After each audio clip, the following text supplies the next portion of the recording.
Rejoice, everyone! We're back with another Seki Reacts to Fate, in a bit of a new location today. Editor here. You may have seen in the post that this video has some issues. The computer we were recording it on wasn't our normal one, and it could not handle the output of all the different systems that I typically use to keep up with what I want.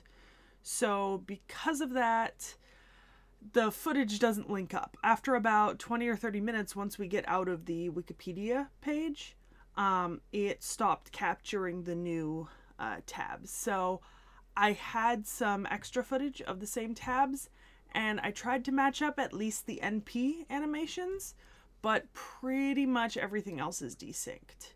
The audio is fine. My personal video feed is fine up there in the corner, but the actual screen is fucked. I don't have the time currently or the, kind of know-how to fix it. I'm sure that there's a relatively simple way, or at least simple enough, but to be quite frank, I don't get paid for this and I go to school full-time, and this week has been hell. So I did not have time to try to fix it to like a satisfactory way. So if that's a problem, just letting you know now, maybe this one is one that you watch as a podcast if necessary. There are no written hints in the video because of this, but there is an audio one at the end. The second video, or the next Seki Reacts this month, also has a problem, but not the same one. We recorded them on the same day, but we changed our setup slightly, and it actually captured the video of the screen, but there's a point where my camera feed lags because, processing power. It was one or the other, and we did not realize it did not show us as we were recording, and it's pretty hard to re-record like a kind of react style content.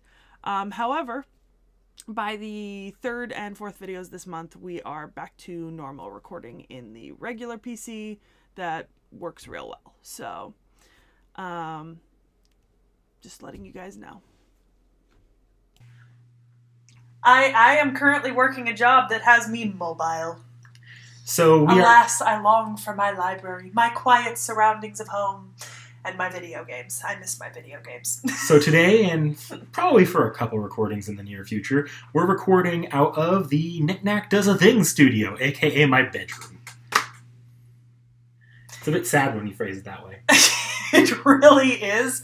But to be fair, our first 2 years of recordings were done out of my bedroom. So, yes. Valid. My bedroom just looked prettier. Except you never saw it, so Yeah, no, you saw a single bookshelf of yours, and that it looks prettier. Oh, not even. We never filmed a single video in my room before it moved to the studio. The only difference is I don't put my knickknacks on display in the set, because that doesn't work with the setup of my room. I put my knickknacks on display. I've got knickknacks. Like, there's a nice little figure of Kaguya and Chika there, a Saber Alter figure. Arsene, I have a little collector's edition of Witch on the Holy Night I display now. Yes, it is both of them that are that well designed. Alright, well, this week we're doing Tiamat. As if you couldn't tell by what's on screen already. Yeah. Tiamat, Tamtum, Thalete. It's actually really funny because I started doing the research for this, but I'm currently in a class on campus where I am working with a group to create a language and possibly design a culture around that language. And we were starting with something that was vaguely ancient Egyptian based kind of, but as a result we were going with kind of ancient Middle Eastern, Near Eastern, and Northern African. And so we ended up using the Egyptian consonant system, but we're leaning pretty hard into Akkadian and stuff like that. So I ended up doing a bunch of auxiliary research on the myth of Tiamat, because she's going to end up being the creator goddess for the race of people that we've created, for the whole group of people. So that's been fun.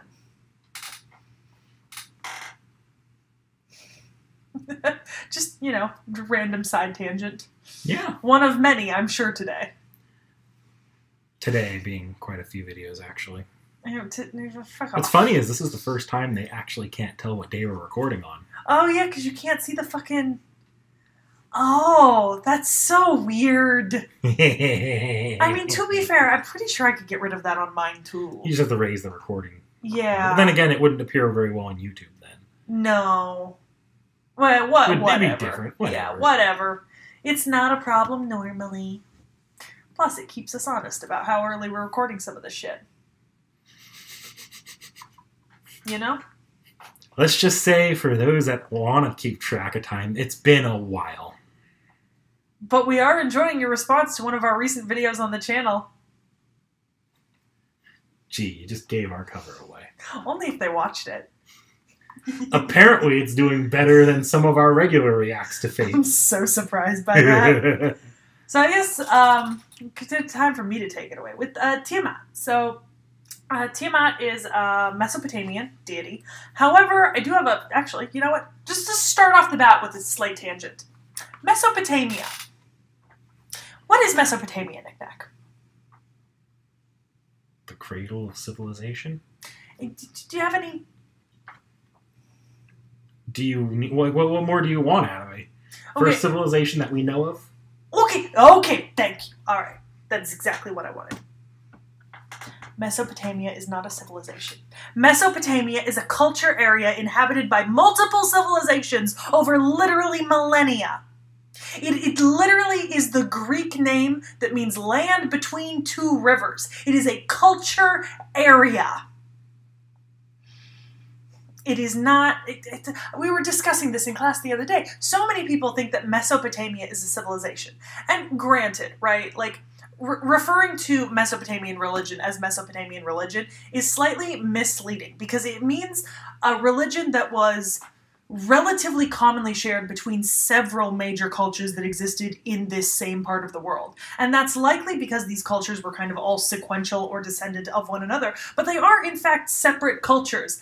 Akkad, Babylonia, Sumeria, these are all cultures that existed in Mesopotamia and ruled over the areas of Mesopotamia. But Mesopotamia itself is not a civilization so much as a culture area where some of the earliest civilizations in the world developed. Which is really misleading because we've all heard of Mesopotamia, but Mesopotamia is a fucking Greek word built to made 1,000 years after to describe this area. This is not what these people called themselves. But doesn't that work as the same kind of catch-all that saying ancient Greece does? Not necessarily, because ancient Greece has a delineated period and unified culture. Ancient Greece was a culture of city-states. The difference there is that when we say Mesopotamia, we're not thinking of a culture of city-states, we're thinking of a culture when in reality it's a bunch of city-states and a bunch of little civilizations. It's in the clarity of what people understand of the term. Because of the way it's taught, a lot of people, especially in America, are basically just taught that it is the cradle of civilization and the first civilization existed here. But it's not often that, unless you're doing further study, it's clarified that that doesn't mean that Mesopotamia was the civilization. It was civilizations in Mesopotamia that were relatively mutually exclusive. Like Babylonia, Sumer, and Akkad were not, happening all at the same time in different city-states relatively near one another, like, for example, ancient Sparta and ancient Greece, which were happening at the same time, in the same place, relatively near one another, interacting, having things in common. That's the difference here between ancient Greece and ancient Mesopotamia. And it's an interesting one to make. So how does that tie her back around to Tiamat? So Tiamat is primarily Babylonian and Sumerian in the earliest mentionings, although the earliest writing of her is from Old Akkadian. And we actually do not have any proper depictions of her the way that she's described in mythology. If from Sumer, Babylonia, or Akkad, some of the first proper depictions of her labeled with her name are from Hellenistic Greece and Rome, where they give her a much more draconic appearance. What were the original descriptions of her?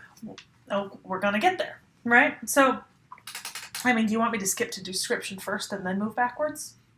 You just said, since you brought up that there was no, we don't have, the the appearance as she was described in. What's That's that appearance entirely then? fair. All right. So in the Enuma Elish and other descriptions of her from texts from civilizations in ancient Mesopotamia, and keep in mind, these texts span several civilizations and a few millennia in composition, and most of them are fragmentary, so this is pieced together from multiple retellings, right? She is said to have a tail, a thigh, lower parts hanging free, an udder, ribs, a neck, a head, skull, eyes, nose, mouth, and lips, often described with some sea serpentine or draconic features. Huh. Is that... So, basically, like, vaguely womanish, but with an udder, and potentially one tail leg thing. But we have no labeled depictions of her from this time that are clear enough to actually see what people would have been drawing, and this description did change throughout the millennia, right? As most things do. We're going to get to another aspect of some of her stories that changes dramatically depending on the culture that was retelling it. So, Tiamat is the primordial goddess of the sea who's mated to Abzu, the god of groundwater. She's associated with the chaos of primordial creation. She is a creation goddess of water that existed essentially before order came into the world. Her creation is creation of chaos, not of order, right? Which is different than a lot of creation deities who create and follow order. She is not. She is a deity of chaos regardless.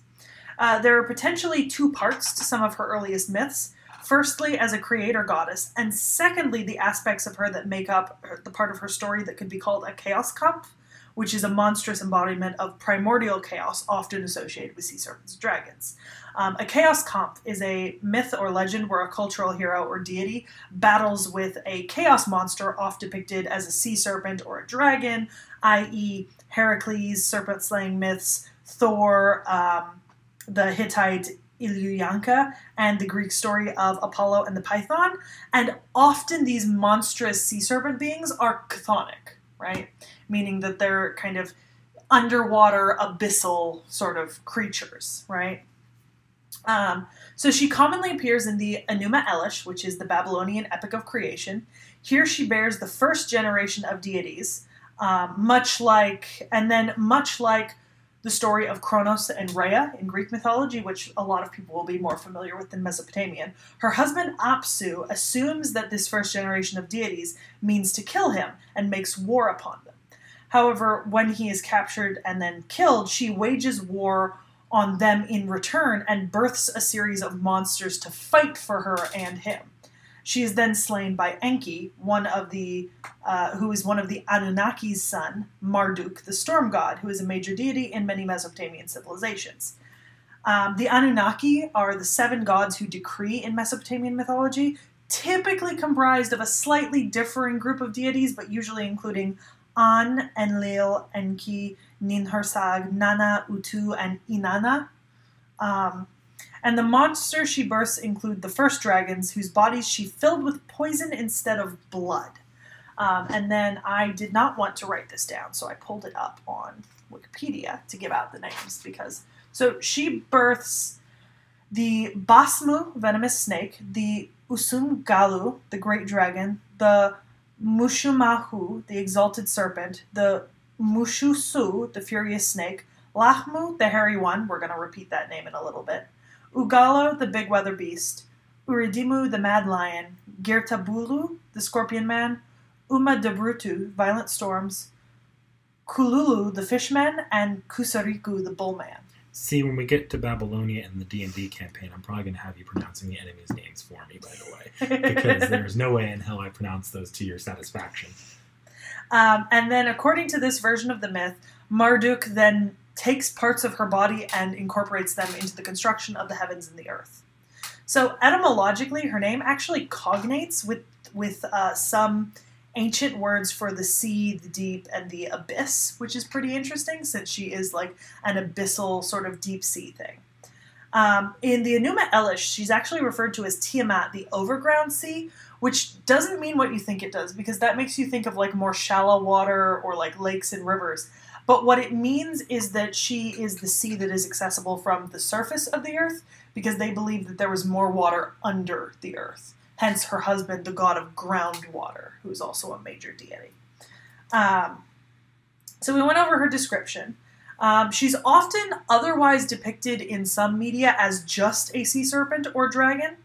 And Robert Graves, this was really funny, I wanted to include it. He believes that her defeat by Marduk in the stories is cultural evidence for the shift from matriarchal to patriarchal power. Which, there is a shift from matriarchal to patriarchal power when we switch to domestication and the raising of grain crops, like sedentary life.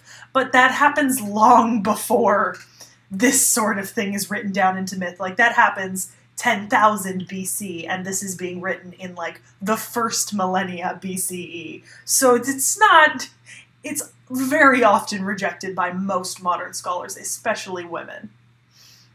I did want to cover a little bit on the funky nature of this godly family tree, right?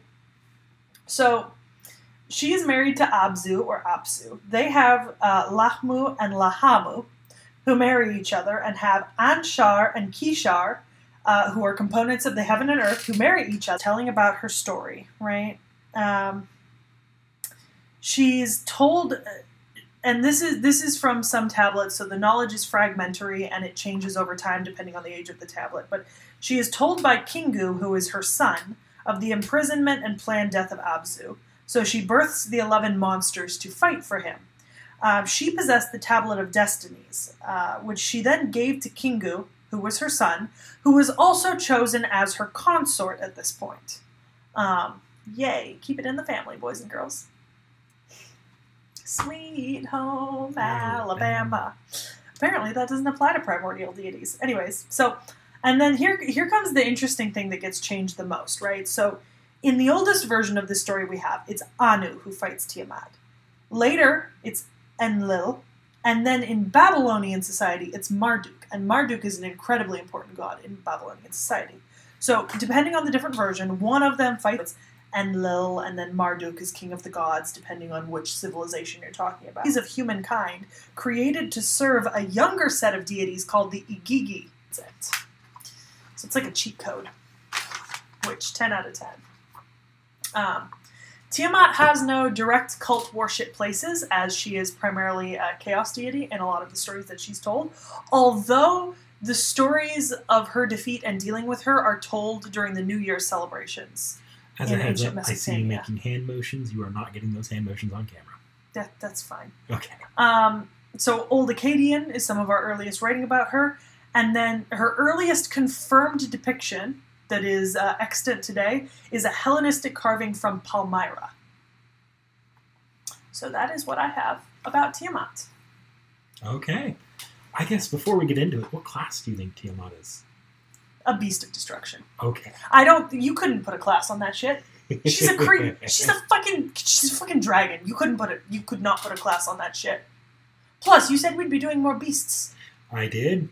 So, all right then, since that's not obvious, since that's like the low-hanging fruit here, how do you think fate approaches to you? Like, like when you hear fate, Tiamat, are you thinking dragon anthropomorphized? Do you thinking something close to the original depiction? Okay, I'm thinking, you remember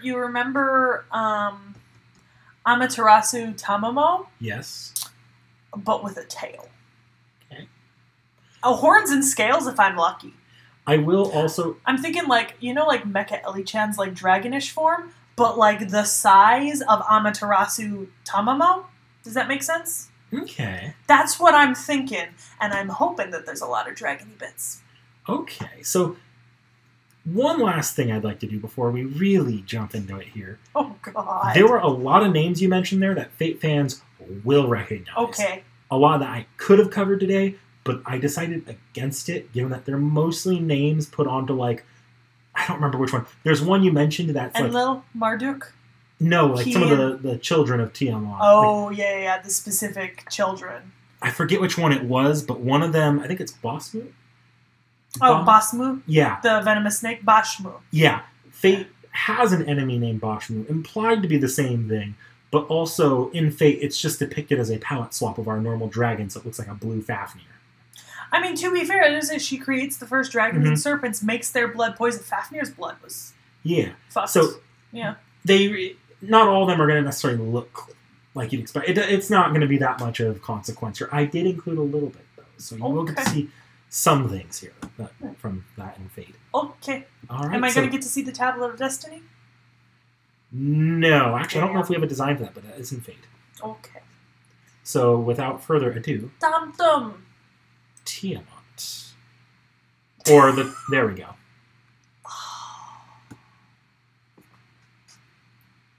You know me. Yes, I know you. Where's that? I need that framed flag behind me right now. The monster fucker flag. I'm gonna like put a little. So that's why, like, when you were bringing up the description of Tiamat, I was like, oh.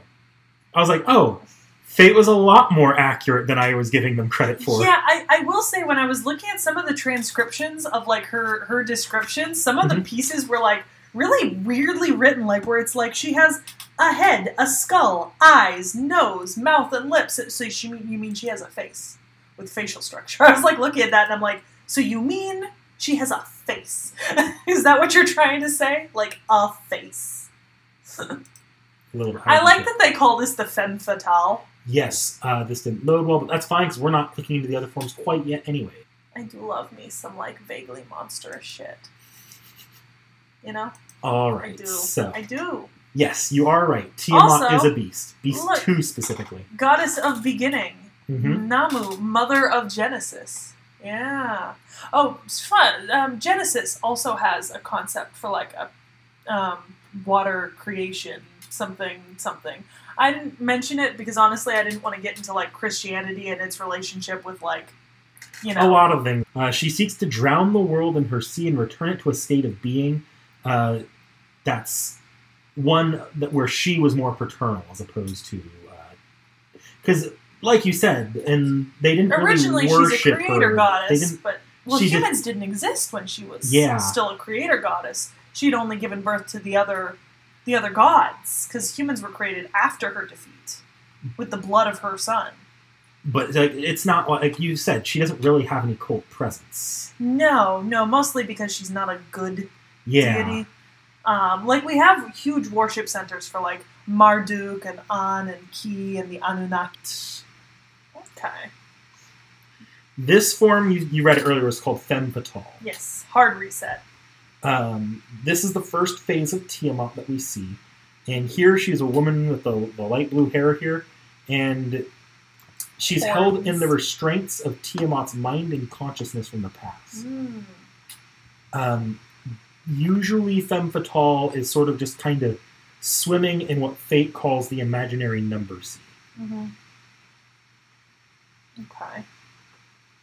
As far as I'm not going to scroll down to abilities quite yet because that's going to get. We'll scroll down there when we get there. Okay. But just as a quick little ability things, in this form, she's not much of a physical threat. She's only capable of giving birth to a species of proto-human called the Lamu. She didn't name it, by the way. Lamu is a separate thing, but it is named after the child. Yeah, the one who became the Yes. next set of gods to procreate. Yeah. These Lamu are capable of evolution, and they are terrifying in their own right. I don't know if I've shown you these, but you've seen them. Okay. Oh. You know what's really funny about that?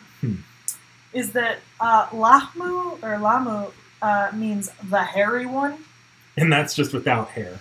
That's not hairy, but okay. Yeah, this is not meant to be the Lamu. Yeah. Because that's one person. Monstrous children. Yes. They all function in a hive mind and communicate like ants. And because they can tear people apart and remake them into Lamu, it's kind of like a zombie apocalypse, except they will cackle at your slow, entertaining death. Awesome. That's disgusting. I love it. Let's see here if they have. Yeah, so they do over time evolve, and one of the evolutions of them has wings, the Bellwomber. Okay. And these are actually anime exclusive. Oh. These are just really, really, really strong Womber. Okay. I haven't gotten that far in Babylonia. Alright, so returning to normal Tiamat here, we're going to show off her. I think I can. No, I cannot show it up here. She has a form called the. Let's see. Can I get a. What's it called? I'm not scrolling down here. Here we go. So this is Femme Fatale. This is her unleashed form once the Femme Fatale is destroyed. Ooh, hot. So this Tiamat is considered a perfect being with no shortcomings. This form is capable of flight and is much, much bigger. Mm-hmm. It is pretty much unkillable, as Tiamat can't be killed so long as anyone who is a child of her is still alive. Mm. Children here being defined as every living human. Yeah. Which, technically, all living humans, by Mesopotamian creation, are her grandchildren, since Yep. they are made from the blood of Kingu and clay. So, yeah, no, so you can't kill her without... Oh, look! Even the chains of heaven formed from Kingus and Numa Yep. Elish. Yeah. Me. It's stupid hard to slow her down. I And would assume so, yeah. she's got enough magic energy to be able to traverse the stars if she wanted. I know that doesn't mean much at this point, but we'll... Yeah, Mesopotamia is one of the earliest regions to develop complex astronomy and astronomical calculations. In fact, our modern zodiac, right, that we take the Greek names from, is actually pretty much directly ripped from the Mesopotamian zodiac, which was much earlier. I mean, they had a lot of presence in the kind of astronomical exploration and recording. So we'll go ahead and scroll down here to her next form, the Draconic Corpus. Let's click into this just to get a closer look at it.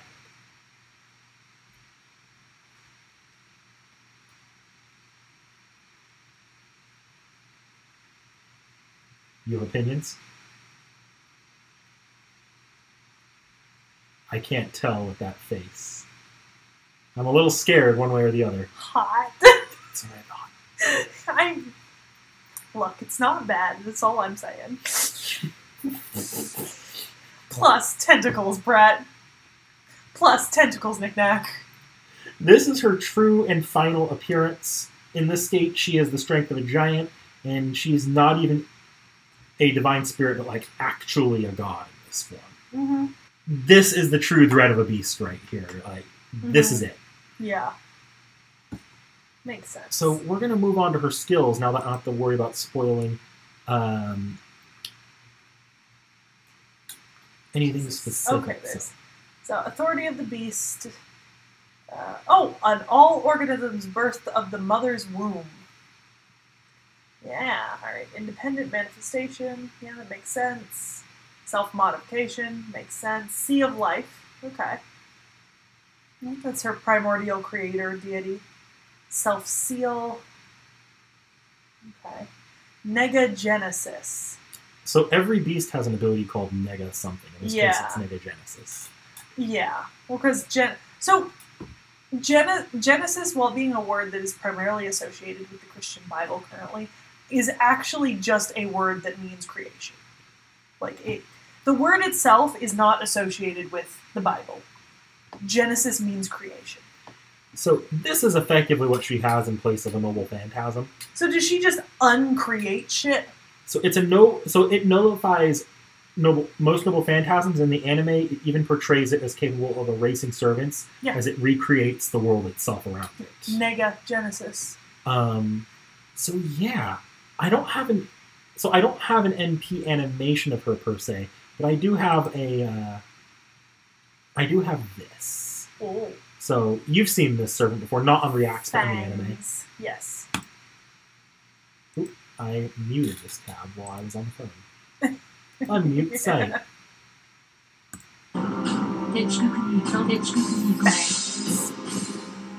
This is the final fight.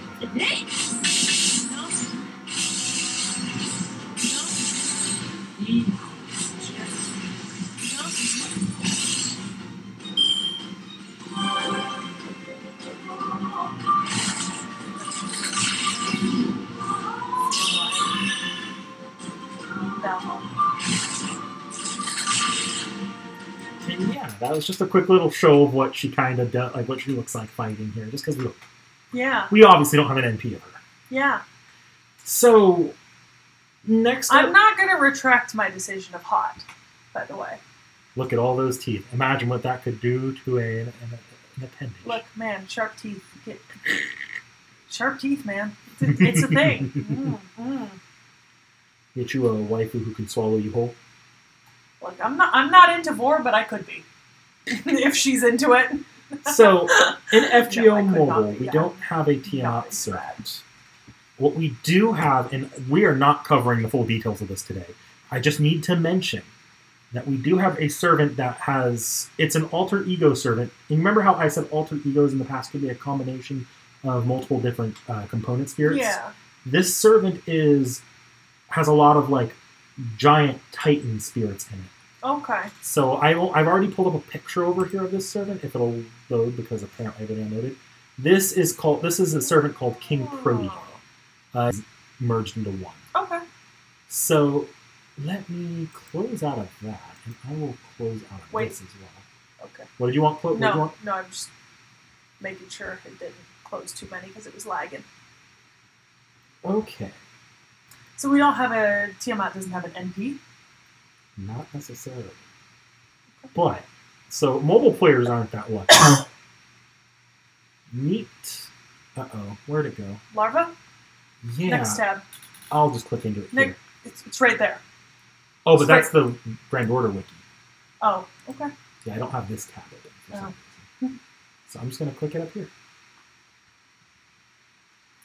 Tiamat Larvae.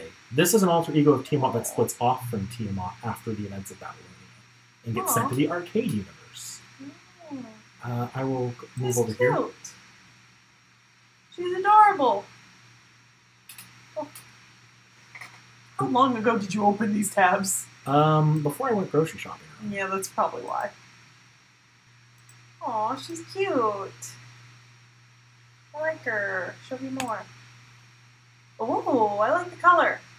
And then in her final form, she grows up. 10 out of 10. That's hers. Ooh, hot. Here she would be as full Tiamat. You could Mhm. probably tell. She uses an ability called Infantile Regression, which just resets Tiamat back to, or resets Tiamat down to this, and over time she can grow to this. Okay. She does have an NP called the Namu Duranki. I saw the other Tiamat use it. Yes. I was wondering. It's a very simple mobile phantasm. Turn off infantile regression for a moment. Return to the Sea of Life and gather magic energy. Become big draconic corpus Tiamat and hit so effing hard it does hit as hard as you can for a limited time. Yeah, so Namu is another lesser known deity associated with primordial chaos and creation. Mm-hmm. Yeah. Okay. Mesopotamia has a lot of those just because, like I said, multiple cultures over many years adapting and readapting the same mythology, giving new life to old stories, you know? So, Tiamat Larva in arcade. No, we have an arcade.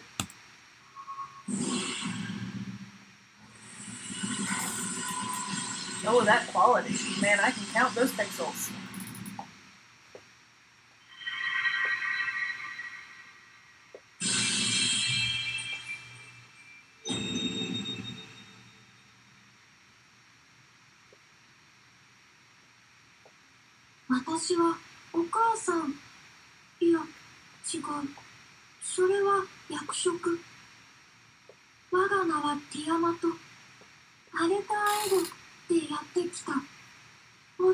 I like her hair. Like the huge, like, braided double bun thing.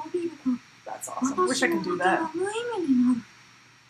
よって力を貸してやるという感じだ。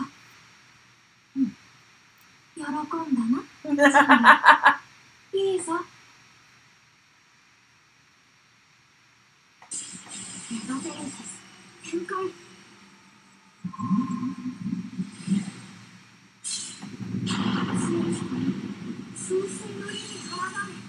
Laws of creation. Oh shit, she just went big dragon lady for a second. Yep.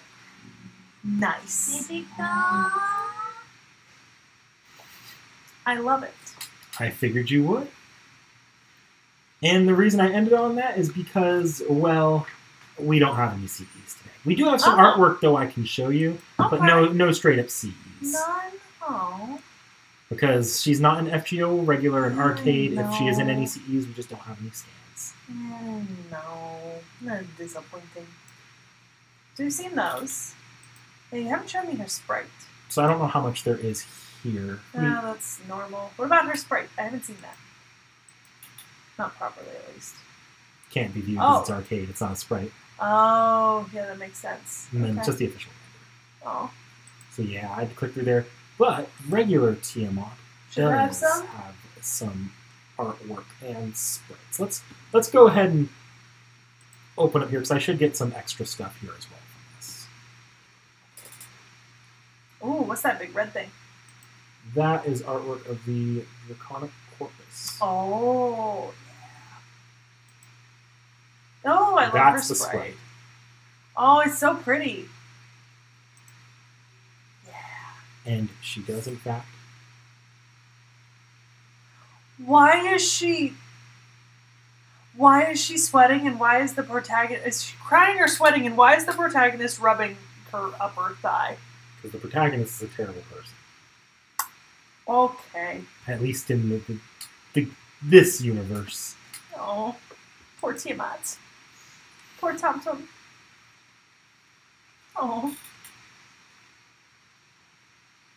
Alright, so icons here. Okay.